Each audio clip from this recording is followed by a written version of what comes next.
नमस्कार। इस बार का विषय हमारे अन्य विषयों से थोड़ा-सा हटके है क्योंकि अभी डीओपीटी द्वारा सेंट्रल गवर्नमेंट एम्प्लॉइज़ के लिए अगस्त के महीने में 2 ऑर्डर पास हुए हैं, उनके सर्कुलर निकले हैं। तो वो उसमें प्रीमैच्योर रिटायरमेंट की बात है और ये काफ़ी चर्चा में है, तो मैंने सोचा इस बार इस तरह का एक विषय लेके देखते हैं, अगर रिस्पॉन्स ठीक रहेगा तो ऐसे विषयों को भी भविष्य में लेंगे, ताकि हमारे जो गवर्नमेंट एम्प्लॉइज़ से रिलेटेड विषय हैं, उस पे चर्चा हो सके। और इसमें अभी मैं आपको वेबसाइट पे लेके जाता हूँ तो आपको क्लियर होगा कि एग्जैक्टली क्या है। अगर आप गूगल पे जाके DOPT FR56J लिखेंगे तो जो पहला प्री मैच्योर रिटायरमेंट की एक लिंक आएगी, आप इस पर क्लिक करेंगे तो इस तरह का एक पेज DOPT का खुल जाएगा जहाँ उनके सारे ऑफिस मेमोरेंडम्स अवेलेबल हैं। उसमें अभी जो अगस्त के मंथ में दो अगस्त 2020 में जारी हुए हैं, दो इसमें आपको मिल जाएंगे, ऊपर के दोनों टॉप लेवल पे हैं। इसमें हम लेटेस्ट जो 28 अगस्त को जारी हुआ है उस सर्कुलर का, अभी नीचे आप आएंगे तो ज़्यादातर उनके ऑफिस मेमोरेंडम्स इंग्लिश हिंदी में अवेलेबल है, मगर ये अगस्त वाले अभी सिर्फ इंग्लिश में अवेलेबल है।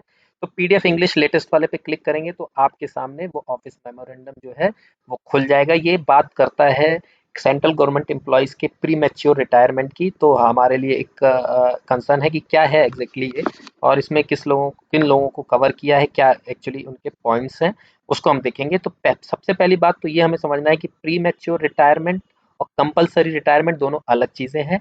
कंपलसरी रिटायरमेंट एक तरह की पेनल्टी टाइप का है, उसको उस एंगल से देखना चाहिए, जबकि प्री मैच्योर रिटायरमेंट वैसा नहीं है। पब्लिक इंटरेस्ट में प्री मैच्योर रिटायरमेंट किए जाएंगे, और कौन लोग इस पे कवर होंगे, कौन लोग इस पे अफेक्टेड होंगे, उसको हम इस पे चर्चा में लेते हैं। इसमें दो तरह के उन्होंने डिवाइड किया है। एक रूल बनाया है फंडामेंटल रूल में 56J, और एक है 56L। ठीक है, इसमें इन्होंने दो उसमें डिवाइड किया है। एक्चुअली एक्चुअली एम्प्लॉय की किस क्लास का है वो उस पे डिपेंड करता है, तो मतलब किस ग्रुप को वो बिलोंग करते हैं। तो 56J जो फंडामेंटल रूल है वो ग्रुप ए और ग्रुप बी के एम्प्लॉयज को कवर करते हैं, चाहे वो परमानेंट एम्प्लॉय हो, क्वासी परमानेंट हो, टेम्पररी कैपेसिटी पे काम कर रहे हो, और उन्होंने 35 ईयर्स की एज से पहले ज्वाइन किया था और आज की डेट में वो 50 ईयर्स की एज को रीच कर चुके हैं। और या दूसरा उसमें है कि अगर उन्होंने 55 ईयर की एज कवर कर ली है, ऐसे एम्प्लॉयज को 56J में कवर किया है। और उसके अलावा दूसरा हमारा है 56L फंडामेंटल रूल, इसमें ग्रुप सी के एम्प्लॉयज को कवर किया है, और उसमें भी जिन्होंने 30 ईयर्स की सर्विसेज को कंप्लीट कर लिया, जिनकी 30 साल की सर्विस कंप्लीट हो गई है। और दोनों ही कैटेगरीज में, यानी 56J 56L या group A group B group C employ कोई भी हो, उन अगर किसी को प्री मैच्योर रिटायरमेंट किया जाएगा तो उनको 3 मंथ का पहले नोटिस देना पड़ेगा, उनको मिलेगा नोटिस डिपार्टमेंट की तरफ से, या 3 मंथ की सैलरी देकर ही प्री मैच्योर रिटायरमेंट किया जाएगा। हाँ, अभी आपके डिपार्टमेंट में भी शायद ऐसा कोई सर्कुलर आ गया होगा। सारे सारे डिपार्टमेंट से ये जारी हो रहा है इस ऑफिस मेमोरेंडम के बेसिस में। इसमें एक रिव्यू का कॉन्सेप्ट है कि रिव्यू होगा। रिव्यू का क्राइटेरिया ये है कि साल में 4 बार रिव्यू होंगे। उसका ये है उनका टाइम टेबल की क्वार्टर वाइज जनवरी टू मार्च में होगा, फिर अप्रैल टू जून में होगा, फिर जुलाई टू सितंबर में होगा, और अक्टूबर टू दिसंबर में होगा। और इसका क्या है कि जैसे जो जनवरी से मार्च के बीच में होगा उसमें उन एम्प्लॉयज को देखा जाएगा जो जुलाई से सितंबर में इस क्राइटेरिया को फुलफिल कर रहे होंगे उसी साल के, यानी जिस जनवरी मार्च में ये रिव्यू चल रहा है उसी के जुलाई सितंबर में। फिर अप्रैल जून में जब होगा तो अक्टूबर से दिसंबर में जो लोग कवर्ड हो रहे होंगे, फुलफिल कर रहे होंगे उन कंडीशंस को जो हमने ऊपर देखा। फिर जुलाई से सितंबर में उन लोगों को देखेंगे जो नेक्स्ट ईयर के जनवरी से मार्च में उस क्राइटेरिया को फुलफिल कर रहे होंगे। और लास्टली अक्टूबर से दिसंबर वाले क्वार्टर में उन लोगों को होगा जो नेक्स्ट ईयर में अप्रैल से जून में उस क्राइटेरिया को फुलफिल कर रहे होंगे। इसके अलावा एक्चुअली ये तो एक शेड्यूल है जिसमें रिव्यू होंगे। इसमें ये है कि हर कार्यालय में या हर डिपार्टमेंट में एक रजिस्टर मेंटेन होगा। आपके कार्यालय के हेड ऑफिस में या जहाँ पे भी होना होगा, वहाँ एक रजिस्टर मेंटेन होगा जो एम्प्लॉयज आपके 50 या 55 ईयर्स वाला जो हमने अभी देखा था concept, group A group B employees में, या जिन्होंने 30 ईयर की सर्विस कंप्लीट कर ली है, उनका एक रजिस्टर मेंटेन होगा, जिसकी स्क्रूटनी हर क्वार्टर जो हमने अभी ऊपर देखा है उसको स्क्रूटनी किसी सीनियर ऑफिसर जो भी मिनिस्ट्री के हैं, डिपार्टमेंट के हैं, कैडर के हैं, वो देखेंगे, उसको रिव्यू करेंगे। ओके। अब हम नीचे आते हैं कि एक्चुअली रिव्यू कमेटी में कौन होंगे, तो ये अलग अलग केसेस में अलग अलग होगा। जैसे जो भी आपकी कैडर कंट्रोलिंग अथॉरिटी होगी, जिसको सीसीए भी बोलते हैं, उसमें जो सेक्रेटरी सर होंगे, वो उनके कमिटी फॉर्म करेंगे, 2 मेंबर्स उसमें होंगे। फिर आपका अगर बोर्ड है, जैसे रेलवे बोर्ड्स होता है, सीबीईसी, सीबीडीटी, या और भी अगर कोई बोर्ड्स हैं, जैसे टेलीकॉम कमीशन है, पोस्टल बोर्ड है, तो उनके चेयरमैन उस कमिटी को हेड करेंगे। अगर ग्रुप बी का एम्प्लॉयज हैं, गस्टेड ऑफिसर्स हैं, तो उसमें फिर हम नीचे आते हैं, तो उसमें एडिशनल सेक्रेटरी या जॉइंट सेक्रेटरी लेवल के जो ऑफिसर होते हैं, वो रिव्यू कमेटी को हेड करेंगे। अगर नॉन गस्टेड एम्प्लॉयज हैं, तो उनके केस में जॉइंट सेक्रेटरी लेवल के पर्सन जो भी हैं, ऑफिसर हैं, वो हेड करेंगे। और इसमें थोड़े बहुत एक्सेप्शन केसेस ये होंगे कि अगर वो उनकी सीनियरिटी जूनियरिटी वाला कोई मैटर होगा, वो हमारे लिए एज इतना इम्पोर्टेंट नहीं है कि कौन होगा कमेटी में। हमें तो जानना है कि इसके अंदर एग्जैक्टली है क्या और रिव्यू क्या होगा, राइट।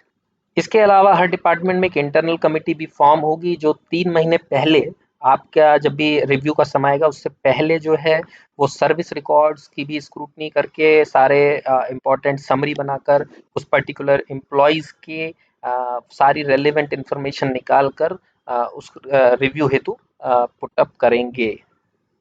अब इम्पॉर्टेंट ये है कि जो ब्रॉड क्राइटेरिया है रिव्यू कमेटी को जो फॉलो करना है, उसमें उन्होंने क्या दिया है। देखिए, जो हमारी सीआर रहता है उसमें भी एक इंटीग्रिटी का कॉलम रहता है, तो नेचुरली उसमें सबसे पहले उसी की बात की है कि जो भी गवर्नमेंट सर्वेंट है, अगर उसकी इंटीग्रिटी डाउटफुल है, तो उनको वो प्रीमेच्योर रिटायर्ड कर देंगे। शैल बी रिटायर्ड लिखा हुआ है एक्चुअली। फिर आता है दूसरा ये आता है कि आपका जो पर्टिकुलर एम्प्लॉय है वो इनफेक्टिव है। और इनफेक्टिव का मतलब क्या है, वो आप समझ सकते हैं।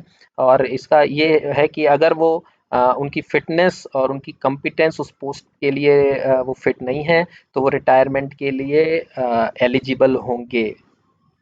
पर जो इनफेक्टिवनेस की बात कर रहा है, उसके नेक्स्ट पॉइंट में थोड़ा सा राहत भरी और बात लिखी है, और इम्पोर्टेंट भी है कि सिर्फ इनफेक्टिवनेस का ग्राउंड पे उनको नहीं रिटायर किया जाना चाहिए।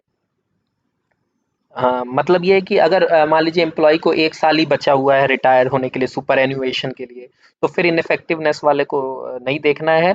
मगर अगर बहुत ही ज़्यादा एम्प्लॉय की कॉम्पिटेंस, एफिशिएंसी और इफेक्टिवनेस में इशू है, तो फिर उनका केस को प्रीमेच्योर रिटायरमेंट के लिए कंसीडर किया जा सकता है। इसके अलावा इनफेक्टिवनेस का देखिए, पुराना अगर रिकॉर्ड है और लेकिन पिछले 5 साल में या उन्होंने का जो प्रमोशन हुआ है, तो जो नेक्स्ट हाईएस्ट पोस्ट पे वो हैं, उसमें उनका पिछले 5 साल की सर्विस में रिकॉर्ड मतलब अच्छा सेटिस्फैक्ट्री वर्क है, तो फिर वो इनफेक्टिवनेस वाला जो है उसको फिर इम्पोर्टेंस नहीं देंगे, वो मतलब फिर वो कंसिडर नहीं करेंगे प्रीमेच्योर रिटायरमेंट के लिए।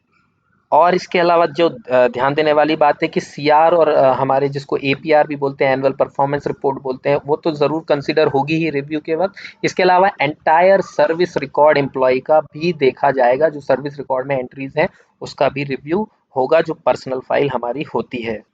इसमें ये इम्पोर्टेंट है कि जो भी एम्प्लॉय अंडर रिव्यू है, उनके द्वारा क्या रिपोर्ट्स बनाई गई, कौन सी फाइल डील की गई, उसमें उनके द्वारा जो भी वर्क किया गया, उसकी भी रिव्यू में इम्पोर्टेंस रहेगा, वो भी देखे जाएंगे। फिर इसी ऑफिस मेमोरेंडम में उन्होंने सुप्रीम कोर्ट के या कोर्ट से रिलेटेड जो भी इश्यूज या केसेस रहे होंगे, उसका रेफरेंस दिया है कि मतलब पब्लिक इंटरेस्ट में ऐसा गवर्नमेंट को पावर है एम्प्लॉयज में। मुझे ऐसा लगता है सिर्फ इसलिए ये पर्पस होगा कि इस रूल के तहत गवर्नमेंट मतलब सुप्रीम कोर्ट ने भी गवर्नमेंट का पक्ष रखा है, ऐसा समझ में आता है। तो मेरे हिसाब से इसमें एज सच कोई बहुत बात नहीं है, अगर हम अपना काम करते हैं, अपना जो भी हमारी रिस्पॉन्सिबिलिटी उसको एग्जीक्यूट करते हैं, इंटीग्रिटी हमारी डाउटफुल नहीं है, तो कोई इशू नहीं है, सब कुछ बढ़िया है, सब कुछ कोई एम्प्लॉय को किसी भी चिंता की बात नहीं है। गवर्नमेंट ने इसको बस शायद आई थिंक थोड़ा सा क्योंकि गवर्नमेंट सिस्टम को फास्ट करने के लिए इस तरह के ऑर्डर निकाले होंगे, ऐसा मुझे लगता है।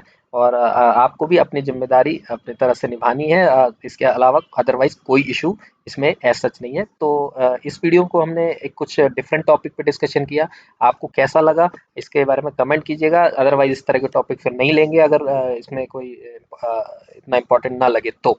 अदरवाइज़ फिर हम इस तरह के सर्कुलर या कोई government central government employ related matter रहेगा या डीए से रिलेटेड कोई रहेगा, तो उसको भी हम उस पे भी वीडियो बनाएंगे और इसको एक अलग प्लेलिस्ट में रख लेंगे ताकि कंफ्यूजिंग नहीं होगा। अदरवाइज ये ई ऑफिस और अदर जो टॉपिक्स उससे क्लैश करेगा तो कंफ्यूजन ना हो। इसको हम सेपरेट कॉर्नर, एम्प्लॉय कॉर्नर बना के रख लेंगे। तो अपने कमेंट से मुझे बताइएगा, इसी आशा के साथ कि ये कुछ लोगों को अच्छा लगेगा। मैं इस वीडियो को यहीं पे समाप्त करता हूँ। बहुत बहुत धन्यवाद।